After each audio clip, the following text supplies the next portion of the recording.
என்னடா அவன் வாழ்க்கை ஒரே சோகமா போயிட்டுருக்கேன்னு பார்த்தா, அப்பதான்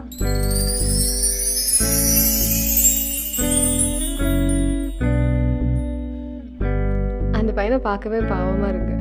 பாவம் என்ன ப்ராப்ளம்னு தெரியல. எப்ப பாரு தூங்கிட்டே இருக்கான்.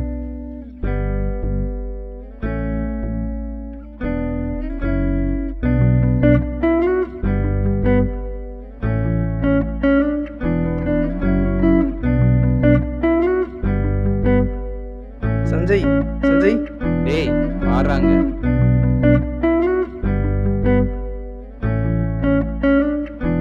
என்னடா எப்ப பாரு தூங்கிட்டே இருக்க? நானும் என்ன ப்ராப்ளம்னு தெரியல கேட்கணும்னு நினைச்சா நீ பாட்டு தூங்கிட்டே இருக்க. ஃபர்ஸ்ட் எந்திரி, என்ன ப்ராப்ளம்?